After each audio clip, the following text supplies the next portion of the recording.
one of the tremendous pleasures serving as Dean of MIT Sloan is the ability to welcome thoughtful, distinguished, and in fact, innovative leaders to this community through this Dean's Innovative Leader Series. And this is a really special example of the joy of that kind of opportunity today. We have the great honor to welcome Mr. Larry Fish, former CEO and chairman of Citizens Financial Group. Larry is very close to MIT and to MIT Sloan. He's had a variety of leadership responsibilities and experiences that I'll touch on in just a minute. But having someone with this distinguished a record of leadership and this degree of familiarity with us at MIT, is rare and wonderful for us in this Dean's Innovative Leader Series. One of the other really exciting elements of today's discussion is the format. We thought that it would be particularly fun and interesting to have Larry have the opportunity to play off, to have a dialogue with one of our most distinguished faculty, Professor Simon Johnson. So I'm going to say just a few more words about Larry in a minute, but first, I think many of you know Simon Johnson, but I'd like to just say a couple words about him. Simon, who is on your left, I hope that we were able to figure that out, is the Ronald Kurtz Professor of Entrepreneurship at MIT at the Sloan School of Management. He's a distinguished faculty member in global economics and management. Simon recently returned to this faculty serving as chief economist for the International Monetary Fund. Simon also serves on the Congressional Budget Office's panel of economic advisors. And many of you I know are already familiar with his extremely thoughtful commentary and insights that he provides to the world through BaselineScenario.com. If any of you have not yet been, how many have been to BaselineScenario.com? All right, that is excellent. And so it's a real delight, and we're really proud to be able to have Simon share some thoughts in interaction with Larry. So if I can return to Larry for just a moment. Larry began his career at Bank of Boston in 1972 after graduating from Drake University, having an MBA from Harvard Business School, and working with USAID in Brazil. By 1988, he was CEO of Citizens and became chairman 4 years later.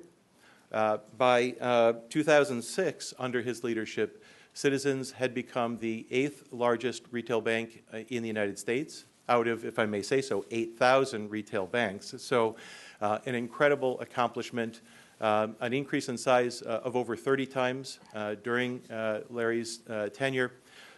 Larry is someone who has led both with success by the numbers, but also success, I would suggest to you, in some ways that are deeper. And let me mention just two of those before passing the baton to Larry and to Simon. I got the opportunity and had the pleasure to know Larry through his leadership of the Dean's Search Committee. Larry's had a variety of leadership roles here at MIT. He serves on the MIT Corporation, by the way. He is a member of the corporation's executive committee. He serves on the corporation's visiting committee, which is responsible for stewardship of MIT Sloan. But in his role as the leader of the Dean's Search Committee, two things about Larry really stood out for me. One is his focus on great strategies for mission-driven service organizations. Those could be financial services organizations, and those could be universities and schools of business. And his sense of that, which I fully subscribe to, is that success in these kinds of organizations has to be driven not only by the usual barometers of management performance, but by three elements that Larry calls customers, colleagues, and community. And the way to differentiate a service organization has to revolve around a better understanding of those three important constituents than your competitors. And I know that Larry's success is driven in significant measure by that. And I believe so is MIT Sloan's success and why we make a great partnership. The other thing I want to mention about Larry is that his conception of leadership isn't just encouraging people to take Hill 409 and take no prisoners. His sense of an effective leader involves the need for broad-based leadership, leadership that comes from involvements not only inside the organization, but also outside the organization. And Larry's own background speaks to that beautifully. Larry serves not only in leadership positions for organizations, but he currently serves on the board for Boston Symphony, for several really important community-based organizations, as well as on the board for Textron and Tiffany & Company. And that sense of the character of leadership that is broad-based, that understands the mission of an individual for an organization, for a family, for a community, and for the world, is something very special about Larry, and to be honest, is one of the reasons that I was so excited to join MIT. So if you'd please give a very warm MIT Sloan welcome to Larry Fish and Simon Johnson.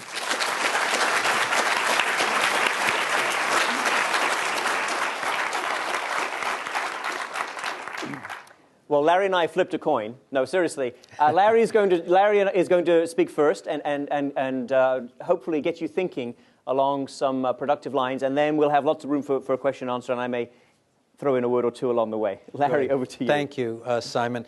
David, thank you for that generous introduction. Thank you to so many friends that are here today. I appreciate your presence, and I'm glad to see so many of you here and look forward to your questions. I thought I'd start by making a few comments to kick it off, and then Simon can react to some of this. So I had 4 things I thought we might want to talk about and might stimulate questions from you. The first is we're coming out of, we're not out of it, we're coming out of the worst recession most people have commented since the Great Depression. I think it might be interesting to think about how bad was it? Because to date, there's been an awful lot of talk about who did it, how could this have happened, why did this happen? But it may be worthwhile reflecting a little bit about just how devastating this has been. It's captured with a few statistics. 3 of the 5 largest investment banks in America failed. The country's largest residential mortgage lender failed. The country's 4th largest commercial bank failed. Our largest insurance company failed. These massive, great, semi-governmental mortgage assemblers, Fannie and Freddie, effectively failed. That's not to mention 2 of the 4 largest UK banks failed, the largest bank in Belgium, the largest bank in Holland, and tens of billions of dollars were lost by banks in Switzerland, France, Russia, China, Germany, the list goes on. It was really bad, and no sector was more to blame. No sector was put through the public eye more than financial services.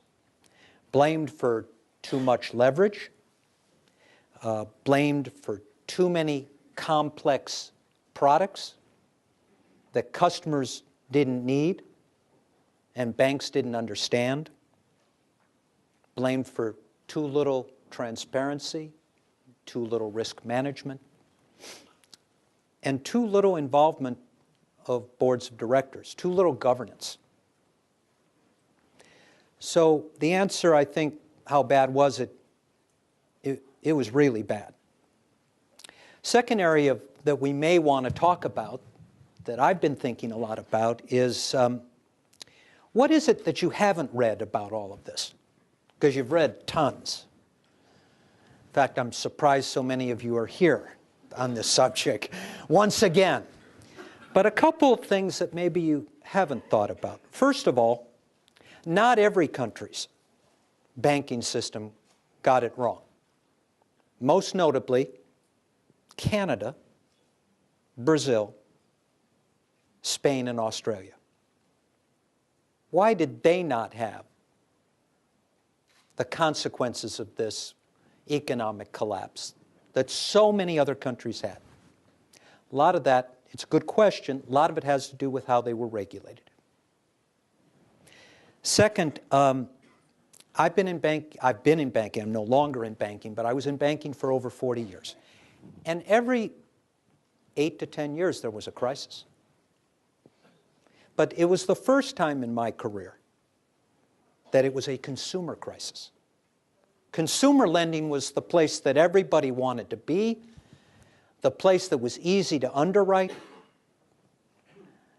the place that you never had big problems. So the crisis before were sovereign debt, highly leveraged cash flow transactions, the telecom bubble. It was all commercial credit. This was the first time in my career that it was consumer-led. The other thing that hasn't been talked about in these failures, you've heard about all these institutions being too highly leveraged. Not enough focus has been paid to the fact that a real key, essential risk in banking is liquidity. Banking is already the most leveraged of all industries. Here's the deal. You give me, the bank, $1, and the regulators allow me, the bank, to make $20 of loans. Some more conservative banks make 15 or 16. But it's hugely leveraged. Now, you read what Bear Stearns and Lehman did. They leveraged it 30 to 1, or 35, or 40 to 1, or Deutsche Bank 70 to 1. That leverage comes usually not from your customers. So what many commercial banks did, which they had never done before, is they were the one institutions that had that difference between $1 and 20 filled up with deposits from people just like you.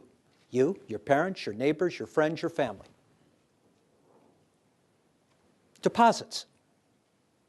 What happened was, as the leverage increased, these deposits were exceeded with loans.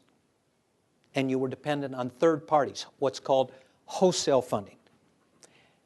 Bankers lost track of the importance of liquidity.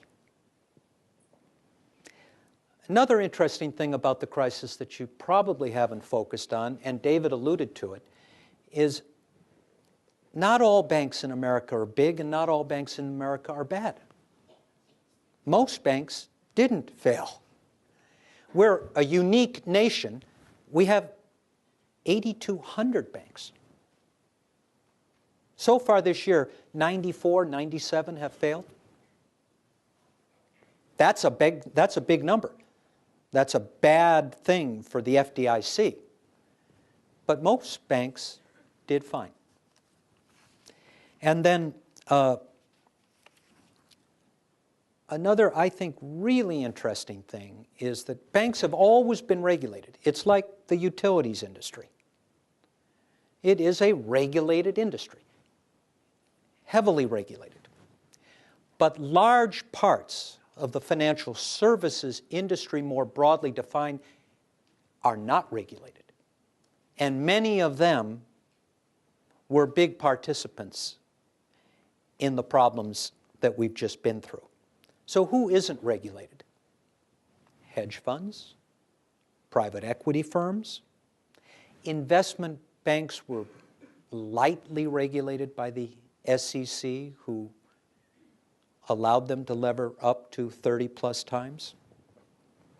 Payday lenders in communities of color, communities of need.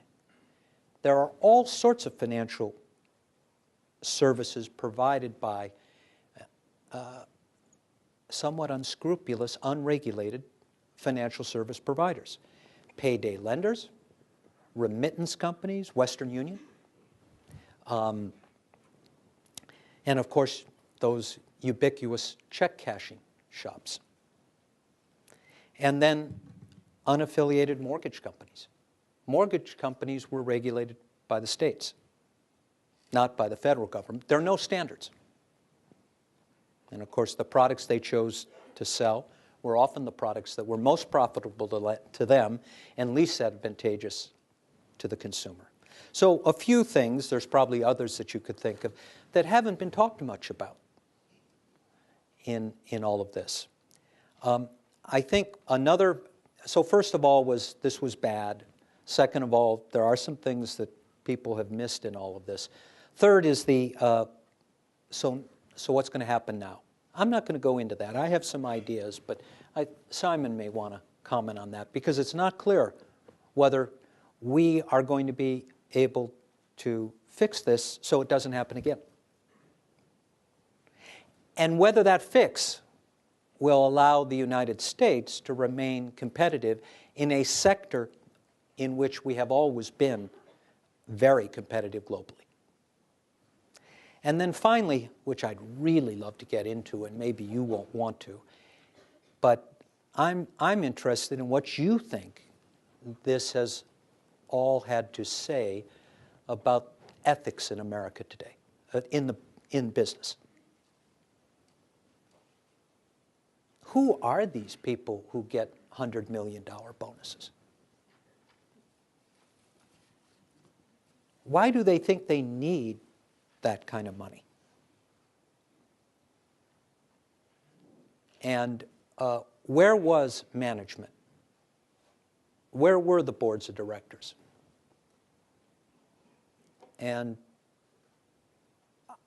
is regulation going to be enough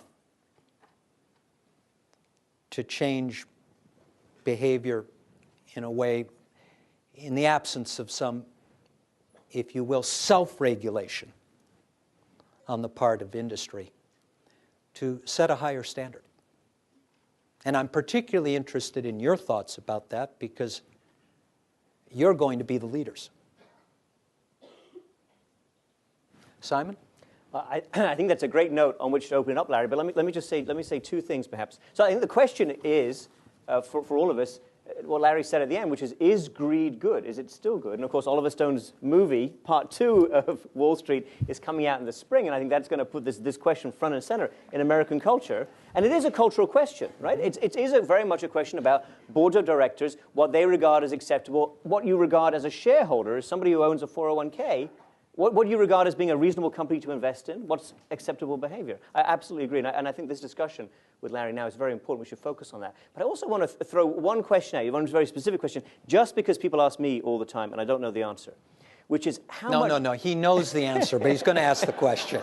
Don't believe he doesn't know the answer. Right, he definitely knows the answer. I'm hoping Larry will agree with my answer, in which case I'll start.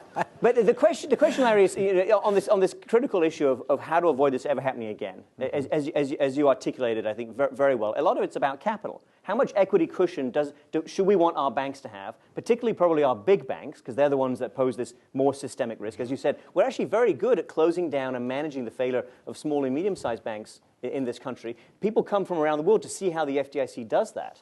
It's world class. Yes. You could make it better, but it's best practice. Absolutely. Okay? Our problem is the top dozen or so financial institutions. The too big to fail guys.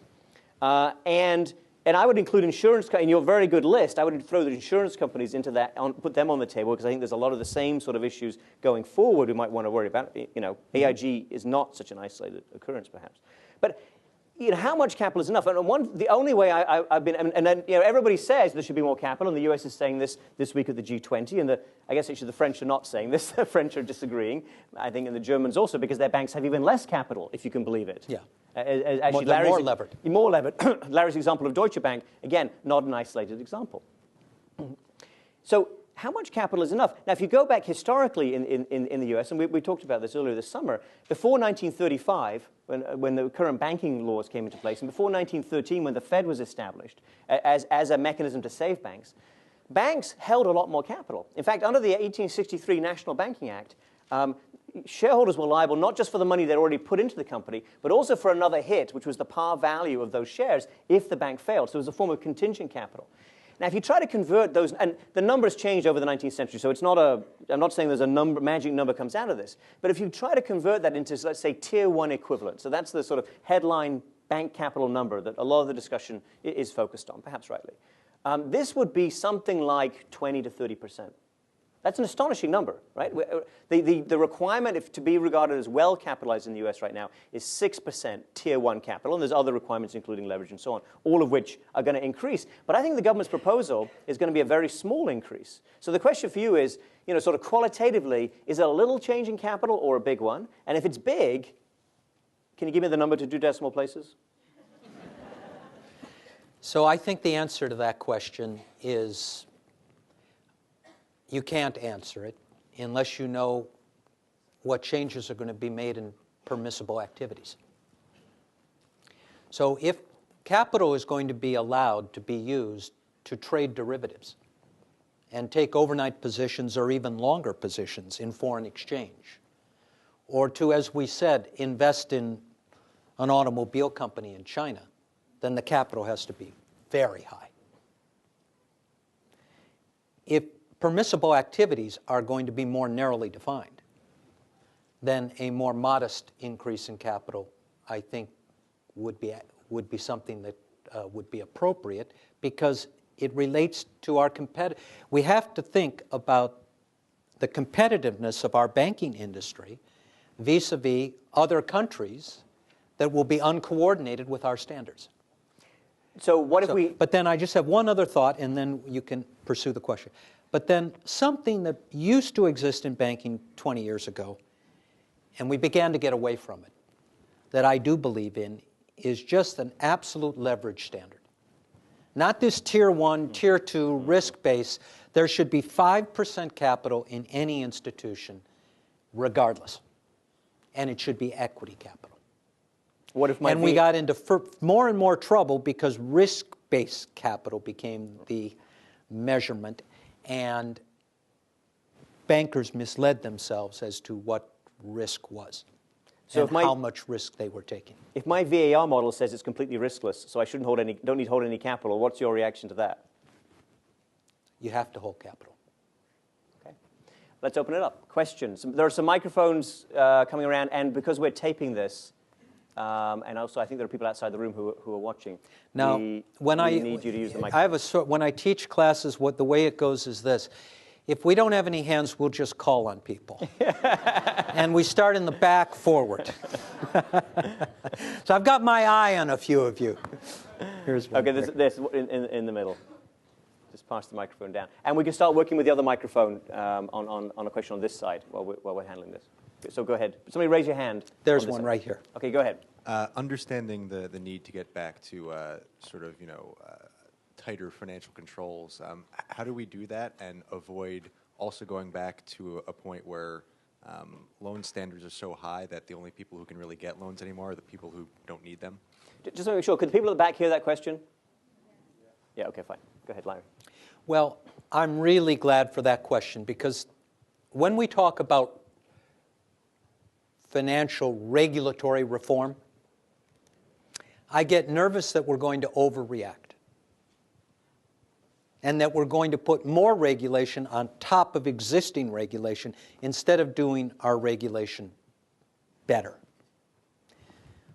And the two big risks of an overreaction, I identified one of them and you just identified the other. The first is our competitiveness. Financial service is one industry we compete in. You've all read about the fact we don't make a lot of things to export anymore. Well, we do make financial services. And we have historically created lots of jobs and been globally competitive.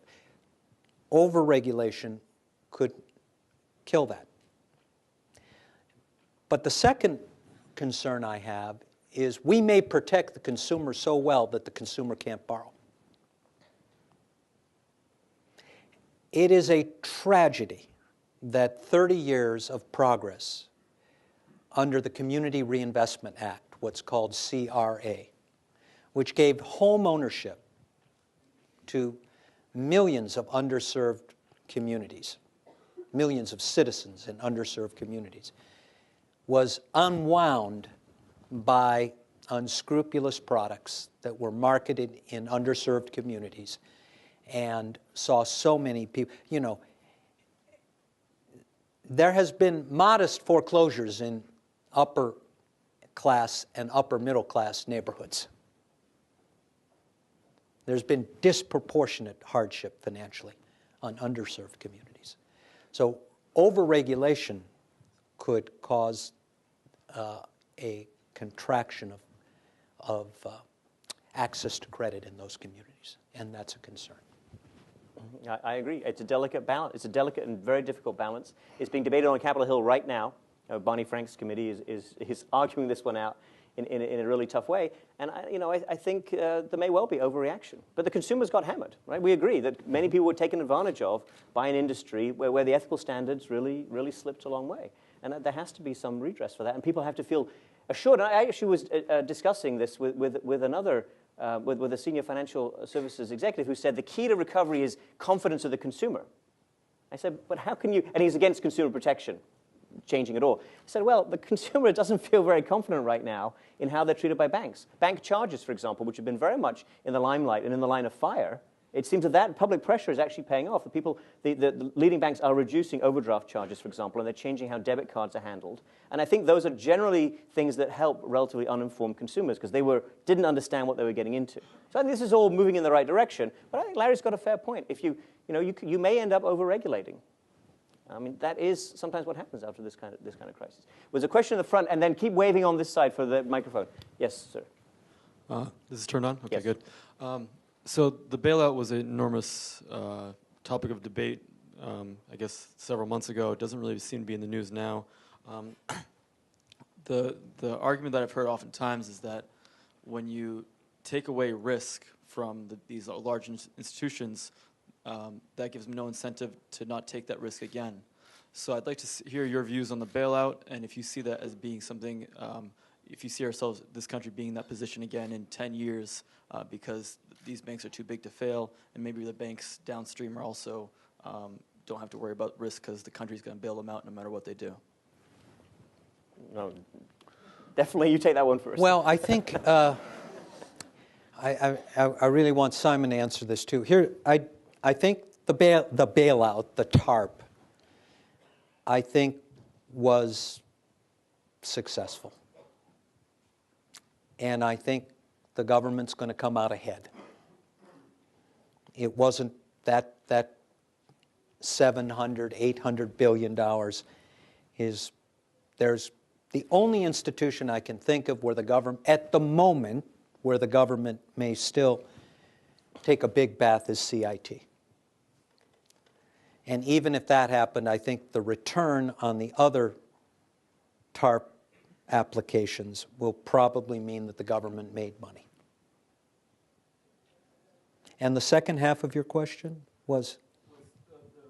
Will it happen again? Will it happen again? Yes. Undoubtedly, this will. Now, will it happen again as dramatically, as life-threatening, as sort of, maybe not to how we all felt around Christmas through March of last year. But will we have another cycle? Will banks screw up again? Will credit get loose? Will standards get compromised? Yes. So I agree with that, but I just go a little bit further on maybe one point, which is what did this really cost us? So Larry's absolutely right that the TARP injection, the recapitalization of the banks, which was done in a kind of a confused way in this country, that is what you do in a banking crisis. You don't have to be so nice to the bankers, by the way. Keeping all the bank CEOs in their job while telling certain heads of automobile companies to pack their bags. It was not my recommendation, would not be my recommendation, okay? Because what comes out of it is an attitude of invincibility. And I don't know if you paid attention to this, but last Monday, when President Obama spoke on Wall Street about the crises, and I think his messages about what caused it were very much in line with what Larry said. No doubt Larry is briefing him quietly on these points. And I think a lot of reasonable opinion is coming to exactly this point of view. How many of the big Wall Street CEOs showed up to listen to the president of the United States, the representative of the taxpayers who saved their jobs, saved their companies, saved their pensions, how many of them actually came to listen? None. Yes, right. 0. Now, that to me is extraordinary. Usually you stand in line for a long time for the opportunity and the privilege to hear the President of the United States speak about anything. All right?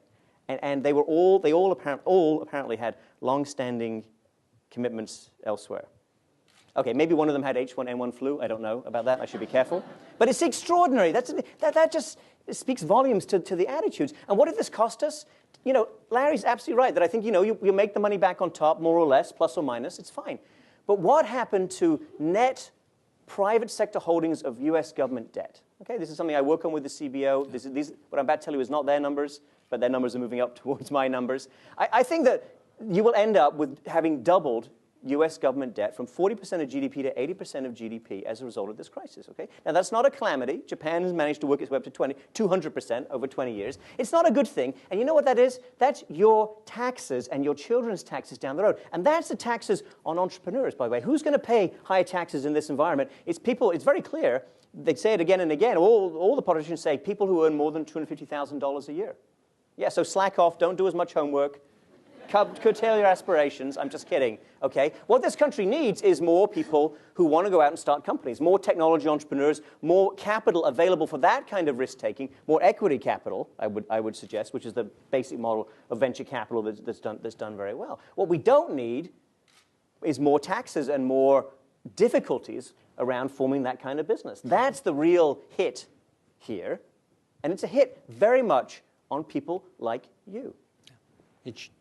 That debt is yours. And it doesn't include unfunded entitlements. We can end right here on this high note. There's a question. There's one in the back, and there's also it's the turn of the right of the room. Yes, sir, there. In thinking about the countries that weathered the storm relatively well, thinking specifically of Canada, how much of it was because they were well regulated, and how much of it was because they are generally more conservative culture, and is there something to learn from that? If you can regulate all you want, but there's always a way to find a way to do things in a risky manner. Okay, I'll try that. I believe it's because they were well regulated.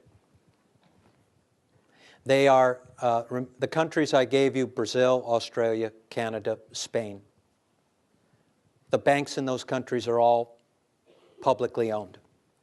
They have the same earnings pressure as the banks in Germany and Argentina and the United States and Japan. The regulatory environment worked in those 4 countries to the benefit of the population, and though they didn't like it and they complained, and I know it's specifically in the case of Canada and Spain, it served them well. I agree on Canada completely. On Spain, I would emphasize the role of one person or a leadership role played by Jaime Caruana, who was the head of the Bank of Spain, who was Which is the central bank. The central bank, and yeah. he and I used to work together at the International Monetary Fund. He's now head of the Bank for International Settlements. He worked for years to try and keep regulation tight during a big boom. And it's a matter of public record that he received all kinds of pressure, popular pressure, political pressure, from people who said that, you know, he was ruining their lives and damaging the future of Spain and so on and so forth. It is incredibly difficult to hold the line when everyone around you says, no, it's all going to go up. It can only go up, right? And I think if you want to worry about places in the world going forward, I would worry about places where people think it can only go up, right? And we can get on to my short list and Larry's short list later at the back. No, you need to use the microphone because we're recording. Oh, okay. Sorry, I thought you were next in line. We'll get you. Sorry. So earlier you spoke about the danger of overregulation or adding additional layers of regulation on top and how that could have a potential negative effect on our competitiveness in the global market. So that implies to me that what you're thinking about is some sort of regulatory arbitrage scenario where financial services institutions basically start moving to different countries. Can you go into a little bit more detail about how you think that would work? Because if the people that need the money are in the US, would you see all of these companies sort of going outside? And on top of that, if there is some sort of regulatory arbitrage, does that mean that, would you suggest that we basically start regulating at a global level rather than a national level?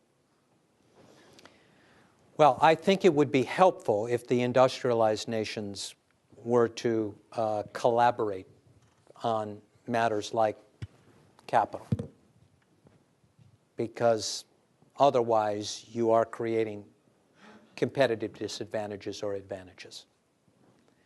But I don't believe that if you mean by regulatory arbitrage, that is to say an overregulated bank in one country, because of the regulation, moves its jurisdiction to another country? Is that a thought? Yeah. It's unlikely to happen because this all depends on the liability side of the balance sheet.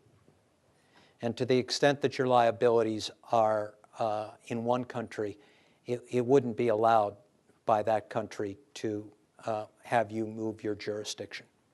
I think the risk, which Larry was identifying earlier, is that we all get cut off from borrowing, right? We can't borrow. So this is a world without student loans, without mortgages, and anything like the terms that we've become accustomed to. The credit cards they're not credit cards, they're debit cards. So moving towards, that's a huge adjustment for consumer behavior. 70% of our economy is consumer spending, right? What does that look like? I have no idea, but I don't think it's very easy. In fact, there's a view that the Great Depression, had many causes, but a piece of it was a contraction in credit that came from collapse of banks, which we're not going to allow to happen again. But there are other ways to collapse credit, like telling people you can't take any loans for 6 months. Right? That would be a draconian example of what Larry's talking about. Okay, yeah. Sorry, the urgent, pressing, short question at the back. I'll be very quick. Simon, you're a star. I have to quote Chomsky. I heard him about a week ago saying that we're in a descent into barbarism. I don't know the cat in the red tie. I'm from the trenches. I'm an artist. I went to the Museum of Fine Arts School. I've got close friends here at this so-called institution you guys draw a paycheck from. Why don't you get straight with the people in the room that are from all over the world here? Help these people with ethics. Start at Sloan with some more ethics. Bone up your ethics here. Start here. Everybody's got this verbal, this diarrhea going. It's so much talk. Start here with these kids. Thank you. Okay. Well, don't call them kids. They get upset. That's my first remark. And don't leave the room. I'll answer your question. I answer all the questions. You can stay. It's okay. I don't think that's first of all, I don't think that's an offensive. It is a difficult question, and I like difficult questions. I don't think it's an offensive question. I think it's a fair question. What are you saying? Go ahead. Yeah. Okay. That was offensive. So I think the issue of ethics in business schools is very important, and I think that's something we are addressing. We need to address more. But I think it's more than ethics, right? You've got to be careful because, in fact, Jon Stewart had a great segment on this. I think if you haven't seen it, you have to look that up, where he pushed on business school ethics, right? And the problem is a lot of the things that happened in the business world in the run-up to this crisis were regarded by leading business people and leading experts on ethics as not unethical. Now, Larry and I think would be on the side of people who would take issue with that. But what's the consensus? What is the view of people like you and people like you at the back of what is reasonable behavior? And I think what you're hearing in a rather dramatic form at this moment, but it's a fair question, which is, has the business community lost touch with broader society? Are we doing things, are we behaving in ways that are actually inappropriate from a broader societal point of view? I think that's a great question. Why would you ask a question like that? Of course it. How do you say that for all these kids all over the world? There's terrible stuff going on in this country, James, not the country I grew up in. Terrible place. According to you. Many people. We should be leading the way in ethics, correct? That I totally agree with. That I agree with, too. Yes. Any more quick questions? On the right. On the right. We're doing left-right alternation. And there's a question in the front here. There's a question here. Microphone down here. Yes. So banks failing doesn't necessarily have to be a bad thing.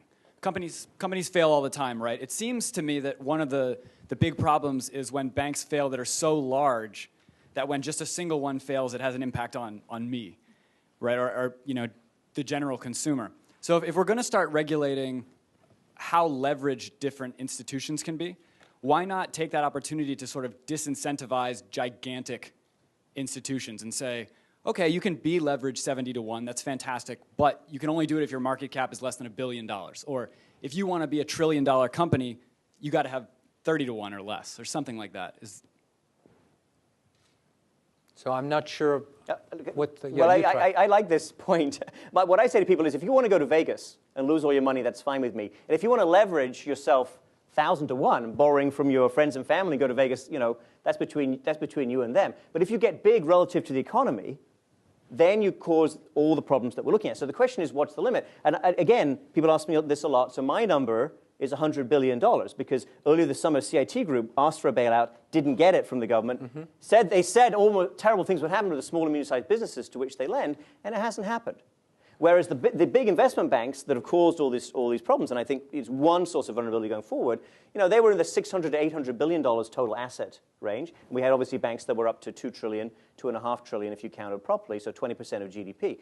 Having more financial institutions below $100 billion totally works for me. And the way to do that is with a progressive capital requirement. If the capital requirement is an equity cushion provided by the shareholders against taxpayer loss, right?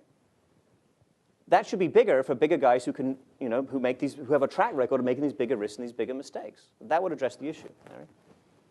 I agree with that, but I think the political reality is this, that the chairmanship of the committee that you most want to have in Congress is the chairmanship of the Banking Committee. Because the financial services sector is extremely well organized, as are their friends, and they lobby effectively, and they contribute heavily. And I think profound regulatory reform, like Simon is talking about, is probably a political unreality, if there's such a word. I completely agree for today's situation, but what I would say again is an awful lot depends on what people like you think. You know? In 1904, when Teddy Roosevelt decided to pursue industrial trusts all the way to the Supreme Court, that was actually an outrageous and risky move, because of the view of the broad business population was that trusts were fine and they caused no damage at all to the economy. Right? I think you look back on that and you say, that was a good call by Teddy Roosevelt. He moved public opinion. Yep. He moved opinion of informed people who are in charge of, you know, the way the country works at a business level. Right? But so I think this matters. Isn't it interesting how angry people are and how little they're doing about it? Isn't it interesting that it's possible that we may have no regulatory reform? And it's even more probable that the regulatory reform will be modest.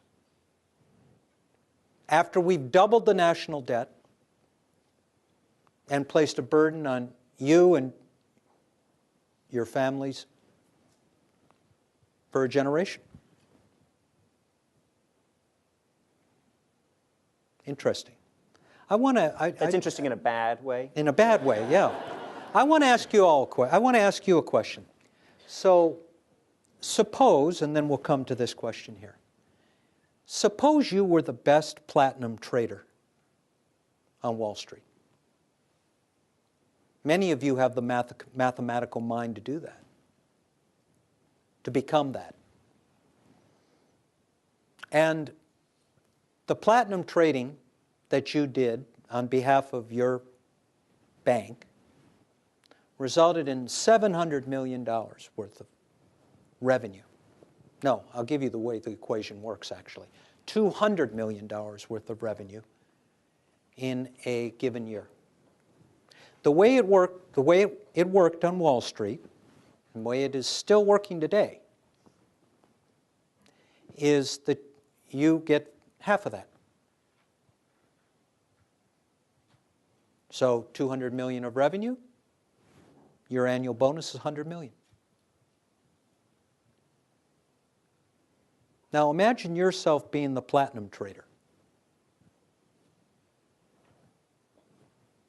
There doesn't need to be an answer to that, but a lot of people are outraged that people are raising questions about their bonuses.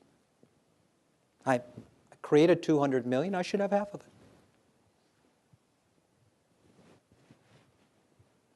I thought something very interesting. I'll come to you, but I want to be sure I get this in. How many of you were aware of the oath that a number of Harvard Business School graduates took last spring? So I want to read you something. Here's the oath. Serve the greater good, act with the utmost integrity, and guard against decisions and behavior that advance my own narrow ambitions, but harm the enterprise and the societies it serves. That was the oath. So I found it fascinating that half of the people didn't sign it.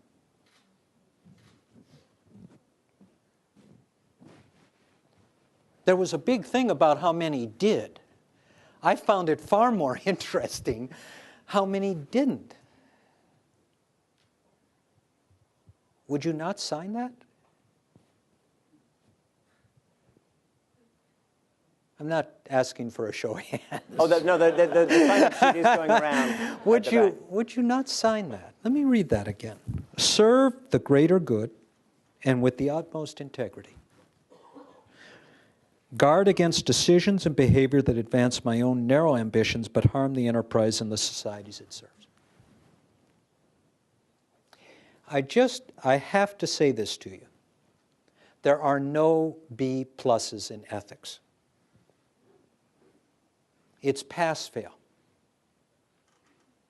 It's black and white. And don't let anybody ever try and convince you about the semantics of ethical. You know what's right. You don't need to be educated about right. You know what's right. And it's A or F. As you go out, behave like that oath. It's unbelievable that half the graduates of Harvard Business School, my alma mater, couldn't find a way to sign that. And it said nothing about pay.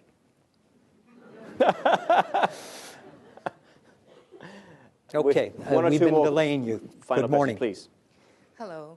I have a question about what are your thoughts on businesses providing incentives for taking responsible actions? I feel like there are more incentives for businesses running the way they have been, which is after the cash, after their personal gain.